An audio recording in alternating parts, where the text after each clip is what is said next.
Assalamualaikum warahmatullahi wabarakatuh. Di sebuah desa di pinggiran kota Baghdad, hiduplah seorang pria cerdik yang sangat terkenal bernama Abu Nawas. Suatu hari, raja mengundang Abu Nawas ke istana untuk sebuah jamuan makan malam. Namun, untuk sampai ke istana, Abu Nawas harus melewati sebuah hutan yang lebat dan sering dikatakan misterius. Raja memberi peringatan kepada Abu Nawas bahwa hutan tersebut sering membuat orang-orang tersesat. Sebelum berangkat, Abu Nawas menyiapkan segala keperluannya. Dia membawa kompas, sebotol air, beberapa potong roti, dan tentu saja, kecerdasannya. Langkahnya penuh percaya diri memasuki hutan lebat itu. Matahari berada tepat di atas kepala, memberikan petunjuk arah yang baik untuk sementara waktu. Namun, semakin sore, hutan menjadi semakin gelap dan mistis. Abu Nawas menyadari bahwa dia telah berjalan melingkar dan tiba di titik yang sama untuk ketiga kalinya. Itu saat dia mengerti bahwa dia telah tersesat, tepat seperti peringatan raja. Abu Nawas tidak panik. Dia duduk di bawah pohon besar, berpikir dan merenungkan situasinya. Dengan tenang, dia mulai mengamati lingkungannya. Burung-burung berkicau, angin bertiup lembut, dan ada semacam pola yang terbentuk oleh sinar matahari yang menembus celah-celah daun. Ketika hari semakin gelap, Abu Nawas mendengar suara air mengalir. Air mengalir ke tempat yang lebih rendah, gumamnya, dan biasanya akan menuju ke sungai besar atau keluar dari hutan. Dengan keputusan cepat, dia mengikuti suara tersebut dan menemukan sebuah sungai kecil. Mengikuti arah aliran sungai, langkah Abu Nawas semakin mantap. Dia tahu bahwa banyak peradaban membangun di dekat air. Sesuai dugaannya, akhirnya dia menemukan sebuah desa kecil di pinggir hutan. Penduduk desa menyambutnya dengan ramah dan memberitahukan bahwa dia hanya beberapa mil dari istana raja. Di desa itu, Abu Nawas beristirahat dan menceritakan petualangannya. Penduduk desa terkagum-kagum dengan kecerdasan dan keberaniannya. Mereka menawarkan untuk mengantarkannya ke istana keesokan harinya. Keesokan harinya, dengan bantuan penduduk desa, Abu Nawas tiba di istana. Raja sangat lega melihatnya selamat dan sangat terkesan dengan cerita petualangannya. Abu Nawas dengan rendah hati berkata, "Paduka Raja, alam mengajarkan kita banyak hal, jika kita hanya mendengarkan dan mengamati." Raja tertawa dan berkata, "Abu Nawas, kamu tidak hanya seorang yang cerdas tapi juga penuh kebijaksanaan."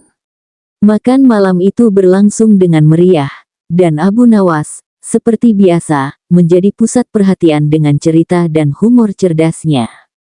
Petualangan ini hanya menambah legenda Abu Nawas, yang tidak hanya dikenal sebagai orang yang cerdik tapi juga seseorang yang mampu menemukan jalan keluar dalam segala situasi, bahkan ketika dia tersesat di hutan yang misterius. Pada suatu hari yang cerah, Abu Nawas, yang dikenal sebagai orang yang cerdik dan penuh akal, mendapatkan tugas dari sang raja untuk melakukan perjalanan ke desa lain. Raja ingin Abu Nawas mengamati dan melaporkan keadaan di desa tersebut, yang dikabarkan memiliki masalah sosial yang cukup rumit. Maka berangkatlah Abu Nawas dengan segala kecerdikannya, berjalan kaki menyusuri jalan-jalan yang berdebu. Sesampainya di desa yang dituju, ia disambut dengan pemandangan yang kurang menyenangkan, tampak beberapa kelompok penduduk berdiri berkelompok, saling berbisik dan tampak ada ketegangan yang nyata di antara mereka. Abu Nawas, dengan pendekatannya yang khas, memutuskan untuk menyamar sebagai seorang pedagang kain untuk dapat lebih dekat dengan penduduk dan memahami apa yang sebenarnya terjadi. Ia mulai berkeliling menawarkan kain-kainnya sambil mencoba mengumpulkan informasi.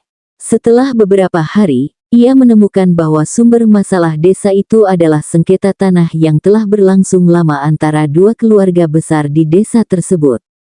Kedua keluarga ini saling klaim bahwa mereka memiliki hak atas sebidang tanah yang subur yang letaknya sangat strategis di tengah desa. Dengan kearifan dan kecerdikannya, Abu Nawas memutuskan untuk mengundang kedua kepala keluarga tersebut dalam sebuah pertemuan yang dihadiri juga oleh penduduk desa. Di sana, Ia meminta kedua belah pihak menyampaikan klaim mereka atas tanah tersebut.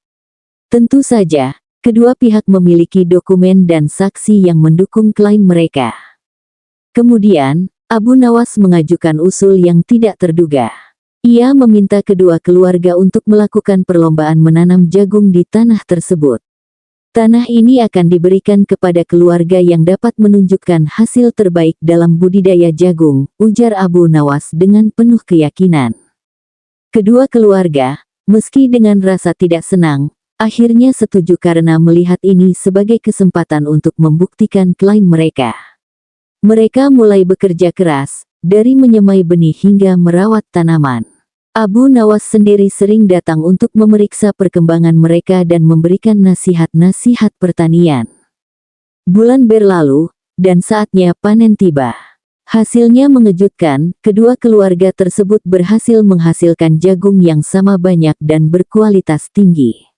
Melihat ini, Abu Nawas mengumpulkan semua penduduk desa lagi. Dengan hasil ini, saya rasa tanah ini cukup subur untuk dibagi-bagi kedua keluarga, kata Abu Nawas. Daripada bertengkar, lebih baik jika tanah ini bisa menyatukan kalian. Kalian sudah membuktikan bahwa kalian bisa bekerja sama dan saling mendukung. Mendengar kata-kata Abu Nawas, kedua keluarga itu menyadari betapa sia-sianya perseteruan mereka. Mereka setuju untuk membagi tanah itu dan bekerja sama untuk masa depan yang lebih baik. Abu Nawas, dengan senyuman tipisnya, menyaksikan bagaimana masalah yang tampaknya tak terpecahkan menjadi sebuah momen persatuan bagi seluruh desa. Setelah memastikan semuanya berjalan dengan baik, Abu Nawas pamit untuk kembali ke kerajaan, membawa dengan dirinya kisah kecerdikan lain yang akan ia ceritakan kepada sang raja. Pada suatu hari yang cerah di Baghdad, Abu Nawas mendapat tugas dari sang sultan untuk mengumpulkan biji-bijian dari sebuah ladang yang sangat luas. Sang sultan ingin memastikan bahwa tidak ada satupun biji yang terbuang sia-sia, karena itu adalah masa panen yang penting bagi kerajaan. Dengan semangat yang tinggi, Abu Nawas berjalan menuju ladang yang ditunjuk. Namun, setibanya di sana, ia terkejut melihat ladang yang sangat luas dan biji-bijian yang begitu banyaknya. Abu Nawas mulai merasa khawatir karena tugas ini tampaknya lebih berat dari yang ia bayangkan. Sambil berjalan melintasi ladang, Abu Nawas merenungkan cara terbaik untuk mengumpulkan biji-bijian tersebut. Dalam kebingungannya, ia duduk di bawah pohon besar untuk beristirahat sejenak. Ketika sedang asyik memikirkan masalahnya, tiba-tiba ia menyadari ada sekelompok semut yang sibuk mengangkut biji-bijian menuju sarang mereka. Dengan hati yang riang, Abu Nawas mendekati semut-semut tersebut dan memperhatikan mereka dengan seksama. Ia terkagum-kagum melihat kerjasama dan kesigapan semut dalam mengangkut biji-bijian yang seberat itu. Disinilah ide cemerlang terlintas di pikiran Abu Nawas. Dia segera pulang ke rumah dan membawa kembali beberapa potong roti yang telah ia iris kecil-kecil. Abu Nawas menyebarkan potongan roti tersebut di sekitar ladang, terutama di jalur yang dilewati semut-semut. Semut, yang sangat menyukai roti, mulai mengikuti jejak roti tersebut dan secara tidak langsung membantu Abu Nawas mengumpulkan biji-bijian. Mereka mengambil biji-bijian yang lebih dekat dengan roti dan membawanya kembali ke sarang. Abu Nawas duduk kembali di bawah pohon sambil tersenyum melihat semut-semut bekerja. Hari berganti, dan semut-semut terus bekerja. Abu Nawas sesekali mengganti posisi roti untuk mengoptimalkan pengumpulan biji-bijian. Tak lama, ladang itu mulai tampak bersih dari biji yang berserakan.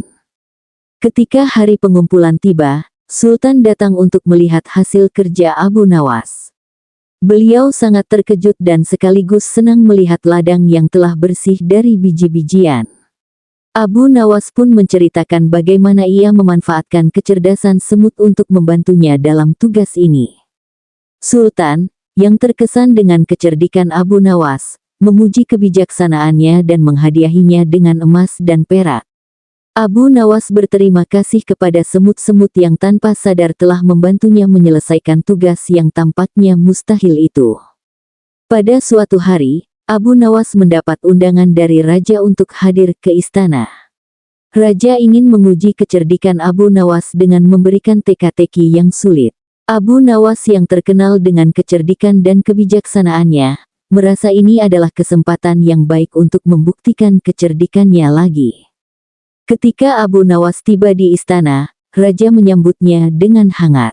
Setelah sedikit berbasa-basi, raja langsung mengajukan tantangan.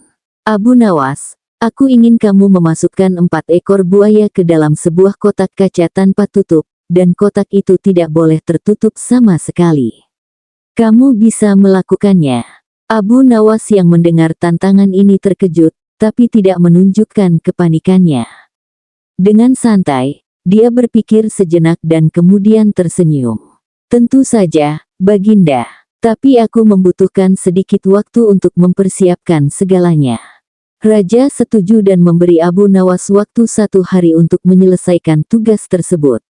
Abu Nawas pulang ke rumah dan mulai merencanakan. Esok harinya, dia kembali ke istana dengan membawa sebuah kotak kaca besar dan 4 ekor buaya mainan.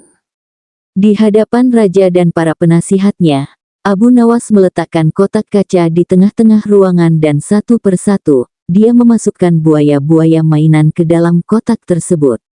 Para hadirin yang mengira buaya-buaya itu nyata, terkejut melihat keberanian Abu Nawas. Setelah keempat buaya mainan tersebut masuk ke dalam kotak, Abu Nawas berkata, "Baginda, aku telah memenuhi tantanganmu." Keempat buaya ada dalam kotak, dan kotak ini tetap terbuka. Raja dan para penasihatnya tertawa terbahak-bahak, menyadari mereka telah terkecoh oleh kecerdikan Abu Nawas. Mereka mengira Abu Nawas tidak akan bisa menyelesaikan tantangan yang mustahil itu, tapi dia berhasil melakukannya dengan cara yang tidak terduga. Raja memuji Abu Nawas, "Kau memang bijaksana, Abu Nawas. Kau berhasil dengan cerdik menggunakan buaya mainan untuk memenuhi tantanganku yang tampaknya tidak mungkin. Sekali lagi kau membuktikan bahwa tidak ada yang tidak bisa kau selesaikan." Abu Nawas tersenyum, menundukkan kepala dengan hormat. "Terima kasih, Baginda. Aku hanya berusaha memenuhi permintaan Baginda dengan segala cara yang aku bisa." Dengan perasaan puas dan terhibur, raja memberi hadiah kepada Abu Nawas dan memintanya untuk tetap berada di istana untuk memberikan nasihat dan hiburan. Abu Nawas menerima dengan senang hati, menikmati peran barunya sebagai penasihat raja yang cerdik. Wassalamualaikum warahmatullahi wabarakatuh.